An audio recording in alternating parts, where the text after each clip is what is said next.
মহিলারা বাড়িতে নামাজের বিছানা নামাজ পড়ে অনেক সময় বিছানার কর্নার ভাঁজ করে রাখে, তা না হলে শয়তান নাকি দাঁড়িয়ে যায় বিছানায়। কোরআনে সুন্নাহ ভিত্তিক কতটুকু সঠিক কথাটি?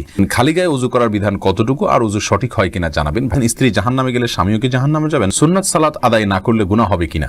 টি শার্ট পরে কি নামাজ পড়া যাবে? বাজারে ড্রেসিং করা মুরগি খাওয়া যাবে কিনা? নামাজে ঠোঁট বন্ধ রেখে সম্পূর্ণ মনে মনে সূরা কেরাত পড়লে নামাজ হবে কিনা? ছোট বাচ্চারা বিছানায় পেশাব করলে তা শুকিয়ে গেলেও কি বিছানা অপবিত্র থাকবে?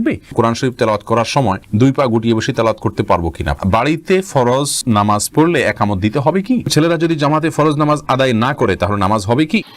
চলুন তাহলে আমরা প্রশ্ন উত্তরের আলোকিত ভবনে প্রবেশ করি। ইতোমধ্যে বেশ কিছু প্রশ্ন আমি দেখতে পাচ্ছি আমার এখানে চলে এসছে। তার মধ্যে প্রথম দেখতে পাচ্ছি জান্নাত জাহান, আপনি প্রশ্ন করেছেন কোরআন শরীফ তেলাওয়াত করার সময় দুই পা গুটিয়ে বসে তেলাওয়াত করতে পারবো কিনা? পারবেন, কোনো অসুবিধা নেই। কোরআন শরীফ তেলাওয়াত করার সময় আপনাকে দোজানো হয়ে মাটি সালাতের সময় যেভাবে বসেন সেভাবে বসতে হবে এমন কোনো শর্ত নাই। আপনি ইচ্ছা করলে আসন দিয়ে বসতে পারেন বা অন্য কোনোভাবে বসতে পারেন, অসুবিধা নাই। কোরআনের প্রতি অসম্মান প্রদর্শন না হয় এরকম কিছু হলেই চলবে ইচ্ছাকৃতভাবে, কিন্তু আপনি আরাম করে বসাতে কোনো সমস্যা নাই, কোরআন থেকে কোথাও নিষেধ করা হয়নি। বাড়িতে ফরজ নামাজ পড়লে একামত দিতে হবে কি? হ্যাঁ ভাই, যদি আপনি একাকী ফরজ সালাত আদায় করেন, অন্য কেউ জামাতে শরীক হতে পারবে সে সম্ভাবনা থেকে আপনাকে জোরে জোরে একামত দিয়ে তারপরে সালাত আদায় করা উচিত। কোনো একটি বর্ণনা দ্বারা বোঝা যায়, হাদিসে কুদসিতে আসছে, একজন ব্যক্তি কোনো এক জায়গায় রাখাল, তিনি একাকী দাঁড়িয়ে আজান দিচ্ছেন এবং একামত দিয়ে সালাত আদায় করছেন। তার আশা যদি কেউ শরীক হয় তার সাথে, যদিও কেউ সেখানে দেখছেন না আপাতত তাকে, তারপরও তিনি করেছেন, এ ব্যক্তির জন্য বিশেষ ফজিলতের কথা রয়েছে হাদিসে কুদসিতে। যার কারণে আমরা বলি, বাসায়ও যদি আপনি একাকী সালাত আদায় করেন, কোনো কারণে জামাত চলে গেলে মসজিদে আপনি একামত দিয়ে নেবেন এবং এমনভাবে পড়বেন যাতে কেউ আপনার সাথে সম্ভব হলে শামিল হতে পারে। এরপরের প্রশ্নে চলে যাচ্ছি। মোহাম্মদ ওমর ফারুক প্রশ্ন করেছেন, ছেলেরা যদি জামাতে ফরজ নামাজ আদায় না করে তাহলে নামাজ হবে কি? নামাজ হয়ে যাবে। একটা হাদিস এক্ষেত্রে আসল সালাতা লিজারিল মসজিদে ইল্লা ফিল মসজিদে, যে ব্যক্তি মসজিদের প্রতিবেশী তার সালাত মসজিদে ছাড়া হবে না। এই হাদিসটির সনদ বিশুদ্ধভাবে প্রমাণিত নয়, হাদিসের সনদের ভিতরে দুর্বলতা রয়েছে। আর সেই কারণে এই হাদিসের সনদের দিকে তাকায় আমরা তার সালাত হবে না সেটা বলবো না। তবে মুসলিমের অবশ্যই জামাতের সাথে সালাত আদায় করা উচিত। নবী সাল্লাল্লাহু আলাইহি ওয়াসাল্লাম যারা বাসায় সালাত পড়ে বা মসজিদে জামাতে শামিল হয় না, তাদের ঘর বাড়ি জ্বালিয়ে দিতে চেয়েছেন। এটা বোঝা যায় এখান থেকে যে জামাতে সালাত আদায় করা ওয়াজিব, বিনা ওজরে এটা তরক করা হারাম এবং গুনাহের কাজ। সেতাব, আপনি জানতে চেয়েছেন নামাজে ঠোঁট বন্ধ রেখে সম্পূর্ণ মনে মনে সূরা কেরাত পড়লে নামাজ হবে কিনা। ভাই খালেদ, নামাজে যদি আপনি ঠোঁট বন্ধ রেখে মনে মনে সূরা কেরাত পড়েন তাহলে আপনার সালাত হবে না। কারণ ইসলামী শরিয়াতে যে সমস্ত জায়গায় আমাদেরকে পাঠ করতে নির্দেশ করা হয়েছে, বলতে নির্দেশ করা হয়েছে, সেখানে আমাদেরকে ঠোঁট এবং জিহ্বার উচ্চারণ করে বলতে হবে। ঠোঁটের যদি ব্যবহার না হয়, জিহ্বার যদি ব্যবহার না হয়, তাহলে সেটাকে বলা হয় না, ওইটাকে বলা হয় মনে মনে কল্পনা জল্পনা করা। আপনাকে বলতে বলা হয়েছে, সূরা পড়তে বলা হয়েছে, আর এই পড়াটা হবে মুখ এবং ঠোঁট নড়লে। যদি না পড়েন তাহলে না নড়ে তাহলে সেক্ষেত্রে পড়াটা হয়নি। বিধায় মনে মনে যদি আপনি কেরাত পড়েন, সূরা পড়েন, তাহলে সেক্ষেত্রে এটা জায়েজ হবে না। রানা সিদ্দিক জানতে চেয়েছেন, বাজারে ড্রেসিং করা মুরগি খাওয়া যাবে কিনা? ভাই রানা, বাজারে ড্রেসিং করা মুরগি খাওয়া যাবে, তবে না খাইলে ভালো, ঝামেলা মুক্ত। অনেক ওলামা ইকরাম নিষেধ করেন, এই জন্য তারা বলেন যে পানিতে চুবানো হয় ড্রেসিং করার জন্য, সেই পানিটাতে যখন চুবানো হয় নাড়ি বুড়ি যদি ভিতরে থাকে, তাহলে সিদ্ধ গরম পানিতে ওটা চুবানো হলে ওই নাপাক যেগুলো নাড়ি বুড়িতে আছে, পায়খানা ইত্যাদি, সেগুলো গোশতের সাথে মিশে যেতে পারে, এই জন্য নিষেধ করেন। আসলে এত অল্প সময়ের জন্য যে চুবানো হয় কয়েক সেকেন্ডের জন্য, এত অল্প সময়ের মধ্যে ওই নাপাকই এটা গোশত পর্যন্ত পৌঁছায় না, যার কারণে গোশতের মধ্যে কোনো দুর্গন্ধ আমরা দেখি না, স্বাদটাও নাপাকের আসে না, কোনো আলামতও আসে না, যার কারণে এটাকে আমরা হারাম মনে করি না। তারপরেও যেহেতু আমাদের ইখতিলাফ আছে, মতপার্থক্য আছে, যদি এটা অ্যাভয়েড করা যায়, বিকল্প পন্থা করা যায়, সেটা বেশি ভালো। অর্থাৎ নাড়িবুড়ি ফেলে দিয়ে তারপরে ফ্রেশ পানিতে চুবাই ড্রেসিং করলেন, তাহলে কোনো সমস্যা নাই। টি শার্ট পরে কি নামাজ পড়া যাবে? ভাই শাহিন, টি শার্ট পরে আপনি সালাত আদায় করতে পারেন।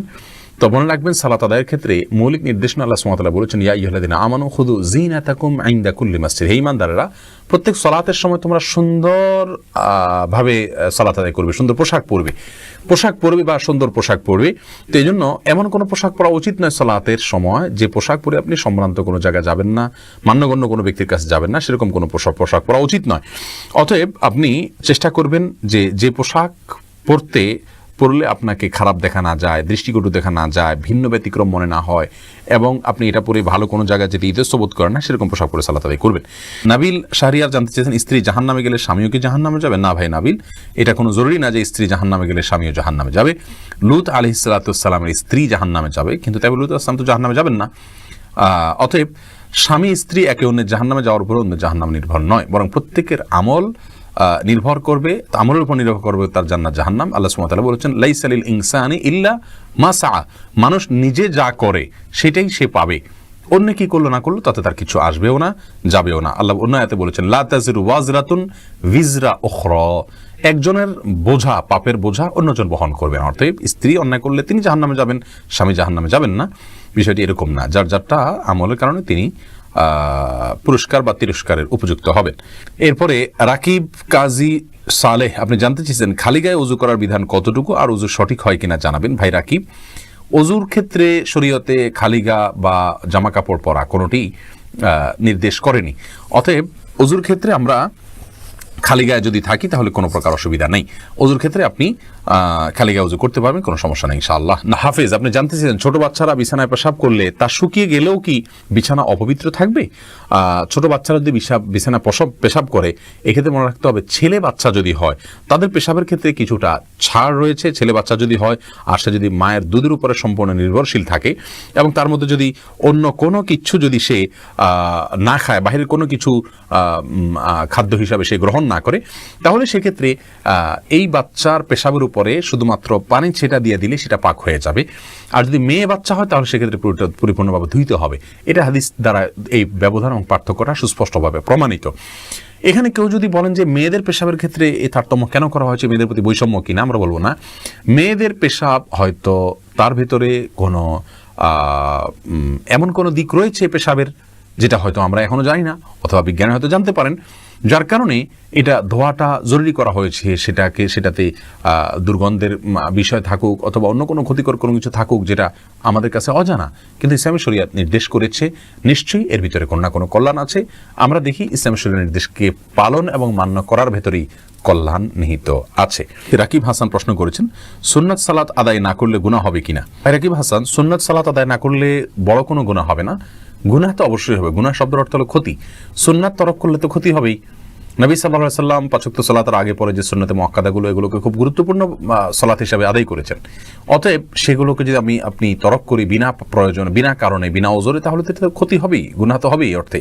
কিন্তু গুনাহ বলতে কবিরা গুনাহ, বড় কোনো পাপ যেটা কারণে শাস্তির সম্মুখীন হইতে হবে, এরকম কোনো গুনাহ হবে না। কারণ এটি ফরজ বা ওয়াজিব নয়, আর ফরজ ওয়াজিব না হলে সেটা তরক করলে বড় কোনো গুনাহ হয় না।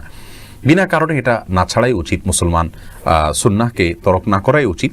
কিন্তু যদি কোনো কারণে মাঝে মধ্যে ছাড়ে তাতে কোনো অসুবিধা হবে না ইনশাআল্লাহ বিইذনিল্লাহ। তানিয়া ফেরদৌসী আপনি লিখেছেন, তাহাজ্জুদ নামাজ কি ফজরের আজানের পূর্ব মুহূর্ত পর্যন্ত পড়া যায়? ফজরের ওয়াক্ত হওয়ার পূর্ব পর্যন্ত পড়া যায়। আজান অনেক সময় একটু দেরিতে হয়, এই জন্য দেখবেন যে ফজরের ওয়াক্ত কখন হয়েছে আজকে তার আগ মুহূর্ত পর্যন্ত আপনি তাহাজ্জুদের নামাজ পড়তে পারবেন। শুভ আহমেদ অবাক এরি থেকে আপনি লিখেছেন, নামাজের সম্পূর্ণ মনোযোগী হওয়ার উপায় জানাবেন, উপকৃত হব। নামাজে পরিপূর্ণভাবে মনোযোগের জন্য প্রথমত নামাজের যথেষ্ট আগে থেকে অন্য সব বিষয় থেকে আপনি ফারিগ হয়ে নামাজের জন্য ফ্রি হয়ে যান। সকল ব্যস্ততা থেকে ফ্রি হয়ে মসজিদে আগে চলে আসেন, একটু বসেন, অপেক্ষা করেন নামাজের জন্য। এবং দ্বিতীয়ত হলো, নামাজের যে দোয়া সূরা কেরাতগুলো পড়ছেন সেগুলোর অর্থটা একটু বোঝার চেষ্টা করুন এবং সেগুলো মনে মনে চিন্তা করার চেষ্টা করুন। তৃতীয়ত, নামাজের যে রোকনগুলো আছে সেই রোকনগুলোকে যতটুকু সম্ভব একটু লম্বা সময় নিয়ে ধীরে ধীরে করার চেষ্টা করুন, তাহলে ইনশাআল্লাহ নামাজের ভিতরে মনোযোগ আসবে, আল্লাহ চাহেন তো।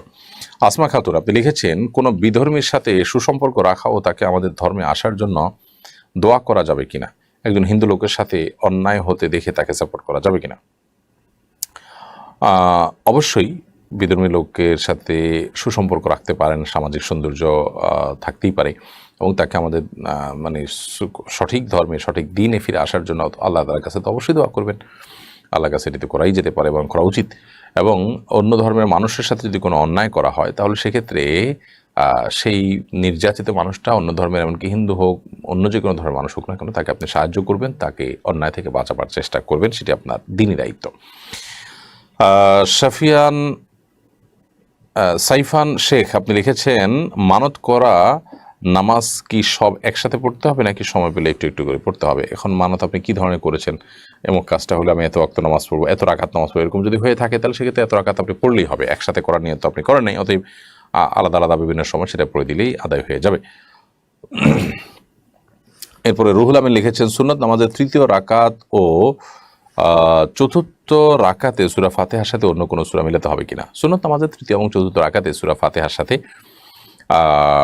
অন্য কোনো সূরা মিলাবেন কিনা, ফুকাহাদের মধ্যে একাধিক মত আছে এই বিষয়ে। তবে আপনার 4 রাকাত বিশিষ্ট যে সমস্ত সুন্নত নামাজগুলো আছে সেগুলো অনেক ফুকাহাদের মধ্যে 2 রাকাত 2 রাকাত করে পড়া উচিত। 4 রাকাত একসাথে পড়েন তাহলে সূরা ফাতিহার সাথে অনেক ফুকাহাদের মতেই আপনি অন্য সূরা মিলাবেন। ফজল রাবি লিখেছেন, আমি সবসময় 5 ওয়াক্ত নামাজ পড়ার চেষ্টা করি। 1 ওয়াক্ত নামাজ পড়তে না পারলে আমার খুব ভয় হয়, কিন্তু মাঝে মাঝেই আমার নামাজ ছুটে যায়। আমি বুঝতে পারি যে আমি অন্যায় করছি। আমি কিভাবে সমস্যা থেকে মুক্তি পেতে পারি? ভাই ফজল রাব্বি, 5 ওয়াক্ত নামাজ পড়ার চেষ্টা করার পরও 1 ওয়াক্ত নামাজ পড়তে না পারার কারণে আপনার মধ্যে ভয় হচ্ছে। আলহামদুলিল্লাহ, এটা ভালো, ভয় হচ্ছে, কিন্তু নামাজ পড়তে পারেন না বা পড়েন না, নামাজ ছুটে যায়, এটা অবহেলার কারণে, অলসতার কারণে, উদাসীনতার কারণে শুধু ভয় হয়, এটুকু বলা এর জন্য যথেষ্ট না। আপনার এমন ভয় হওয়া উচিত যে ভয় আপনাকে আর কখনো নামাজ কাজা হতে দিবে না। অতএব সেই জন্য নামাজের গুরুত্বটা আপনারা বেশি অনুধাবন করা উচিত এবং এটা নিয়ে প্রয়োজনে আপনার আলাদা করে নিজেকে কাউন্সিলিংয়ের আওতায় আনা উচিত। বুলবুল তানিম আপনি জানতে চেয়েছেন, মহিলারা বাড়িতে নামাজের বিছানা নামাজ পড়ে অনেক সময় বিছানার কর্নার ভাঁজ করে রাখে, তা না হলে শয়তান নাকি দাঁড়িয়ে যায় বিছানায়, কোরআনে সুন্নাহ ভিত্তিক কতটুকু সঠিক কথাটি? ভাই বুলবুল, বাড়িতে নামাজের বিছানা নামাজ পড়ার সময় কর্নার ভাঁজ করে রাখা, শয়তান দাঁড়াবে সেই ভয়ে, এটা কুসংস্কার। এর সাথে ইসলামের শরীয়তের কোনো সম্পর্ক নাই। কোরআন হাদিসে কোথাও বলা হয়নি যে কেউ সালাতের জন্য দাঁড়ালে তার জানামাজটা যদি বলা হয় তার কোনায় শয়তান দাঁড়াবে, এরকম কোনো কথা নেই। জামাতবদ্ধ সালাতে পুরুষরা যখন পাশাপাশি দাঁড়িয়ে সালাত আদায় করবেন তখন কাতারের মধ্যখানে যদি ফাঁকা থাকে সেখানে শয়তান দাঁড়ায়, এটা হাদিস দ্বারা বোঝা যায়। এজন্য মানে নির্দেশ করা হয় ওয়ালা তাদাউল ফুরুজাত লিশায়াতিন, অর্থাৎ শয়তানের জন্য কোনো মাঝখানে ফাঁকা জায়গা রাখবে না। কিন্তু জায়নামাজের বা মুসাল্লার কোনাকাংশিতে শয়তান দাঁড়ায় এরকম কোনো কথা ইসলামী শরিয়ার কোথাও নাই, কোরআন হাদিসের কোথাও বলা হয়নি, বিধায় এটি ভিত্তিহীন কথা। আবুল ফয়সাল আপনি লিখেছেন, কাউকে জান্নাতি বলা যাবে কিনা? নির্দিষ্ট করে কাউকে যদি বলা যায় আপনি জান্নাতি, তো এভাবে বলার সুযোগ আসলে নেই। নবী করিম সাল্লাল্লাহু আলাইহি ওয়াসাল্লামের সহধর্মিণী আয়েশা রাদিয়াল্লাহু আনহা একটা ছোট বাচ্চাকে এই কথা বলার পর নবী সাল্লাল্লাহু আলাইহি ওয়াসাল্লাম আপত্তি তুলেছেন, সেখানে আমরা অন্য একটা মানুষকে কিভাবে বলতে পারি? কারণ যদি কাজ জান্নাতি মানুষের কাজ তার মধ্যে থাকে তাহলে বলা যেতে পারে যে জান্নাতি মানুষদের যে কাজের কথা কোরআন হাদিসে বলা হয়েছে সেগুলো আপনার মধ্যে পাওয়া যায়, এভাবে বলা যেতে পারে। কিন্তু কাউকে যদি বলেন যে আপনি জান্নাতি, তাহলে সেক্ষেত্রে তো একরকম সার্টিফিকেট দেওয়ার মতো হয়ে যায়। তো এক্ষেত্রে যদি উদ্দেশ্য ভালো হয়, কিন্তু শোনার পর এক একজন তো এক একভাবে বুঝবে, বিধায় এভাবে বলা অবশ্যই উচিত না। নবী করিম সাল্লাল্লাহু আলাইহি ওয়াসাল্লাম সাহাবীকে বলেছেন অমুক জান্নাতি, অমুক জান্নাতি, অমুক জান্নাতি, ওহির মাধ্যমে প্রাপ্ত হয়ে বলেছেন 10 জন জান্নাতিকে সুসংবাদ দিয়েছেন জান্নাতের। অতএব আলহামদুলিল্লাহ তারা জান্নাতের সুসংবাদ প্রাপ্ত সাহাবী। এর বাইরে আপনি কাউকে জান্নাতের সার্টিফিকেট দেওয়া কিন্তু কিংবা জান্নাতি তিনি এ কথা বলার আসলে কোনো সুযোগ আপনার আমার নেই। অতএব এসব বিষয়ে আমাদের দায়িত্বশীল মন্তব্য করা উচিত। ওমেনুরা মাহবুব আপনি লিখেছেন, রোমের যদি হিন্দু হয় তাহলে কি ওই ঘরে নামাজ হবে? রোমের যদি অন্য ধর্মাবলম্বী হয় এবং তিনি যদি থাকেন, অসুবিধা নেই, ওখানে নামাজ হবে। ওই ঘরে কোনো প্রতিমা আছে কিনা বা কোনো মূর্তি আছে কিনা, কোনো প্রাণীর ছবি আছে কিনা সেটা আপনি দেখবেন। যদি থাকে তাহলে অন্য কোনো কক্ষে নামাজ পড়বেন। Arfan K J H AID থেকে আপনি লিখেছেন, আমি অনেক অসুস্থ, একটু দোয়া করবেন আমার জন্য প্লিজ। আল্লাহ তাআলা আপনার প্রতি রহম করুন ভাই, আমরা অবশ্যই আপনার জন্য দোয়া করি। ফাতেমা আজরা আপনি লিখেছেন, হিন্দু পুরুষ মানুষকে কি আমরা মুসলিমরা দাদা বলতে পারবো? হিন্দু কেউ যদি আপনার প্রতিবেশী হোক, পরিচয় হোক, তাকে আপনি দাদা বলেন, দাদা মানে ভাই, কোনো অসুবিধা নেই। এমডি শাহপুরান এরতে আপনি লিখেছেন, আহমদীদের সাথে বিয়ে দেওয়া যাবে কিনা? অবশ্যই যাবে না, কারণ আহমদী বলতে কাদিয়ানি যাদেরকে বলা হয়, কাদিয়ানিরা অমুসলিম। সারা বিশ্বের সমস্ত ওলামা ইকরামের একমত যে কাদিয়ানিরা মুসলমান না, বিধায় তাদের সাথে বিয়ে শাদীর সম্পর্ক করার কোনো সুযোগ নেই। এইও আমান আপনি লিখেছেন, আমার ব্যাংক অ্যাকাউন্ট থেকে কিছু সুদ জমা হয়, যেহেতু সুদ হারাম সেহেতু আমি সুদগুলো কোথায় দিতে পারি?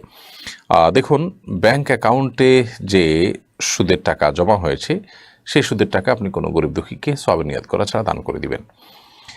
মোহাম্মদ নাজিমুদ্দিন লিখেছেন, হাত কেটে গেলে হাতের কাটা অংশ না ভিজিয়ে উজু করা যাবে কিনা? হাতের কোথাও কেটে গেছে, পায়ের কোথাও কেটে গেছে, তাহলে যে জায়গা কেটে গেছে ওই জায়গাটা আপনি ব্যান্ডেজ দিয়ে রেখেছেন, তাহলে অন্য অন্য জায়গা ধোবেন, জাস্ট ব্যান্ডেজের উপর দিয়ে ভেজা হাত মুছে নেবেন, তাতে হয়ে যাবে। আর যদি ব্যান্ডেজ দেওয়া না থাকে, খোলা থাকে, তাহলে সেক্ষেত্রে ওখানে পানি লাগলে যেতে অসুবিধা হবে। অতএব তার বাইরের অন্যান্য সব জায়গাগুলো ধোবেন, জাস্ট ওই জায়গাটায় আলতাভাবে আপনি রাখবেন এবং সম্ভব হলে তার উপর দিয়ে ভিজা হাত বুলিয়ে নেবেন।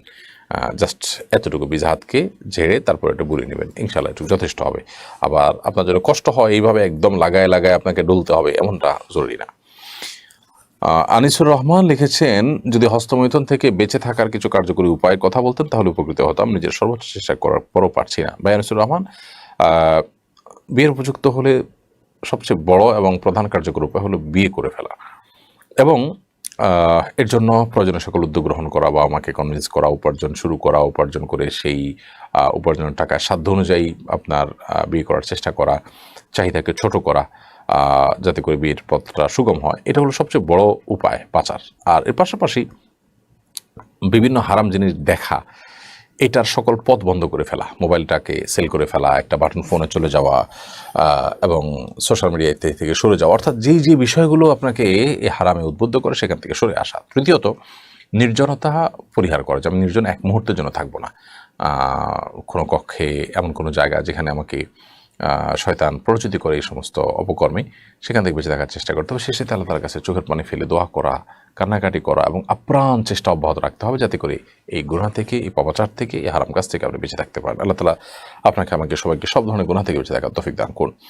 সুলতানা ইয়াসমিন লিখেছেন, আমার বাবা দুরারোগ্য ব্যাধি ক্যান্সারে আক্রান্ত, আমি আমার বাবার জন্য সবসময় দোয়া করি। আমি কিভাবে আমার বাবার সুস্থতার জন্য দোয়া করতে পারি, দিক নির্দেশনা দিন। আমি আপনাদের সকলের কাছে দোয়া চাই। বোন সুলতানা ইয়াসমিন, আপনার কাছে, আপনার বাবার জন্য দোয়া করি আমরা। আল্লাহ রাব্বুল আলামিন তার প্রতি শান্তি বর্ষণ করুন, তাকে রহমতের চাদর আবৃত করুন, জান্নাত দান করুন, তার ভুল ত্রুটি মাফ করে দিন।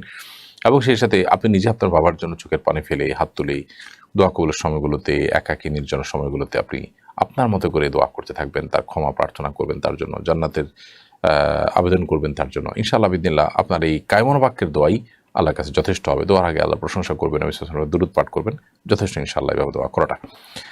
চলনা হারিয়ে যায় আইডি থেকে লিখেছেন, ফজরের নামাজ মাঝে মাঝে কাজা হয়ে যায়, অনেক চেষ্টা করার পরও এর থেকে মুক্তি পাচ্ছি না, আমার করণীয় কি? ফজরের নামাজ মাঝে মধ্যে যদি কাজা হয়ে যায়, তাহলে সেক্ষেত্রে এর থেকে মুক্তি পাওয়ার উপায় হলো রাতে তাড়াতাড়ি শোয়া। এসার পর দেরি না করে দ্রুততার সাথে শুয়ে পড়বেন। যত দ্রুততার সাথে শোবেন ফজর নামাজ পড়াটা তত আপনার জন্য সহজ হবে। এটি হলো মূল করণীয়। আপনি এভাবে যদি অভ্যাস বানিয়ে ফেলেন এবং রাতে তাড়াতাড়ি শোয়ার জন্য মোবাইল থেকে অনেক আগে আপনাকে দূরে সরে যেতে হবে। সন্ধ্যার পর থেকে মোবাইল টিভি বন্ধ করে দেবেন, তাতে কিছু ক্ষতি হলেও হোক, কিন্তু আপনি অভ্যাস করে নিলে আপনার স্বাস্থ্যের জন্য এটি ভালো এবং ফজর নামাজ যাতে কাজা না হয় সেটার জন্য এটা ভালো এবং সহায়ক আমল। সেই সাথে ফজর নামাজ যারা পড়েন আশপাশের, তাদেরকে আপনার মোবাইল নম্বর দিয়ে তাদেরকে ফোনে আপনাকে কল দিয়ে উঠাই দিতে বলেন এবং ডেকে দিতে বলেন। বিভিন্নভাবে আপনি যখন চেষ্টা করবেন, ইনশাআল্লাহ এটা কঠিন কোনো বিষয় না। এই যে শরীফুল ইসলাম, আপনি লিখেছেন, দাফন সম্পন্ন করার পর 3 দিন পর্যন্ত কবরে পানি দেওয়া যাবে কিনা? কোনো অসুবিধা না, পানি লাগলে দিবেন। কবরের উপরে ঘাস আছে, অন্য কিছু আছে, এগুলো পানি লাগলে দিবেন, অথবা মাটি আছে, শুকনো মাটি, সেগুলো যাতে কামড়ে থাকে সেজন্য আপনি পানি দিতে পারেন, কোনো অসুবিধা নেই। পানি দিতেই হবে এমন কোনো কথাও নেই, আবার দেওয়া যাবে না এমন কোনো বিষয় নেই। ইশার ফারহান পৃথুল এআরডি থেকে আপনি লিখেছেন, ইশাকের নামাজ সম্পর্কে কিছু বলুন।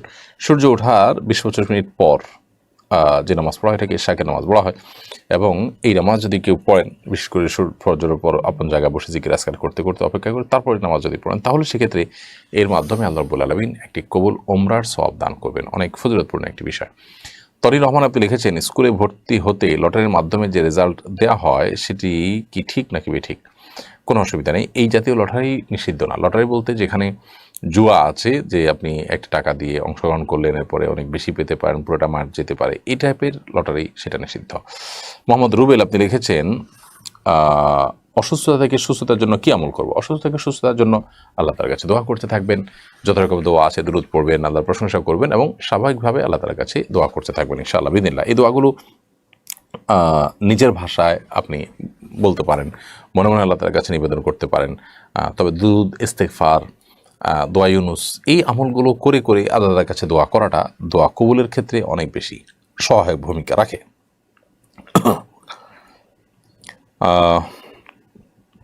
আমির হোসেন চুন্নু এর থেকে আপনি লিখেছেন, আমার মসজিদে যেতে সময় লাগে 4 মিনিট, কিন্তু আমি বাসায় নামাজ আদায় করলে কতটুকু ফজিলত কি?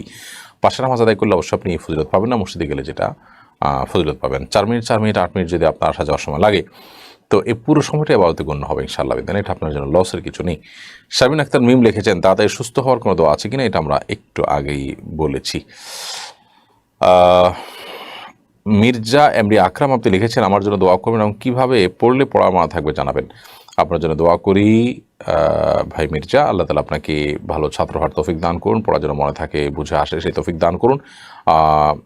রাতে তাড়াতাড়ি ঘুমিয়ে ভোরে উঠে পড়ার চেষ্টা করবেন এবং অন্য মনস্ক হওয়ার যত পন্থা আছে, সোশ্যাল মিডিয়ার আসক্তি, মোবাইলের নেশা ইত্যাদি, এগুলো থেকে বেঁচে থাকার চেষ্টা করুন। বন্ধুবান্ধবের আড্ডা ইত্যাদি থেকে ঘুমানোর চেষ্টা করুন, মনোযোগ হওয়ার চেষ্টা করুন এবং বিসমিল্লাহ বলে আল্লাহর নাম নিয়ে পড়া শুরু করুন। দুরূদ শরীফ পড়ে পড়া শুরু করুন, ইনশাআল্লাহ বিদিনা পড়া মুখস্থ রাখা এবং মনোযোগ ধরে রাখাটা সহজ হবে। নাহার শিখা আপনি লিখেছেন, বিধবা স্ত্রী তার স্বামীর জন্য দোয়া করলে তা কতটুকু কবুল হবে? অবশ্যই কবুল হতে পারে। বিধবা স্ত্রী তার স্বামীর জন্য দোয়া করলে কবুল হওয়ার সম্ভাবনা অনেক জোরালো। আপন মানুষ কাগন বাক্যে যে কোনো দোয়াই আল্লাহ তাআলার কাছে কবুল হতে পারে, বিধায় স্ত্রী তার স্বামীর জন্য দোয়া করবেন। ঠিক একইভাবে স্ত্রী মারা গেলে স্বামীও সেই স্ত্রীর জন্য দোয়া করবেন, সে দোয়া অবশ্যই কবুল হওয়ার জোরালো সম্ভাবনা থাকতে পারে। সাথী এআডি থেকে আপনি লিখেছেন, আমার ইসলামিক জ্ঞান সীমিত, আমি কি পাড়া প্রতিবেশীদের দাওয়াত দিতে পারবো? যতটুকু জানেন ততটুকুর দাওয়াত দিবেন। নামাজ পড়া ফরজ জানেন, আল্লাহর পথে তাদেরকে ডাকবেন। অন্যান্য যেটুকু আপনি জেনেছেন শুধু সেটুকুর পথে আপনি দাওয়াত দিবেন। তাহমিনা আরটি এআডি থেকে আপনি লিখেছেন, কালো জাদু থেকে নিজেকে দূরে রাখতে কি আমল করব? সকাল সন্ধ্যার আমলগুলো করবেন। সকাল সন্ধ্যার আমলের আমাদের যে বইটা আছে সেটা, বা এটার অডিও ভার্সন আছে আমাদের ফেসবুক পেজ এবং ইউটিউব চ্যানেলে, এটা শুনলেন, মুখস্থ করলেন এবং এই দোয়াতে যত বেশি নিজেকে আপনি অভ্যস্ত করবেন, নিয়মিত পড়বেন, ইনশাআল্লাহ বিদিনা তত বেশি আপনার এই সমস্ত ব্ল্যাক ম্যাজিক ইত্যাদিতে বেঁচে থাকা সহজ হবে ইনশাআল্লাহ। মোহাম্মদ রুবেল আপনি লিখেছেন, অসুস্থতা থেকে সুস্থতার জন্য কি আমল করব? এই প্রশ্ন উত্তর দিয়েছি যে এর জন্য আল্লাহ রাব্বুল আলামিনের কাছে সাধারণভাবে দোয়া কবুলের সময়গুলোতে বেশি বেশি করে দোয়া করবেন।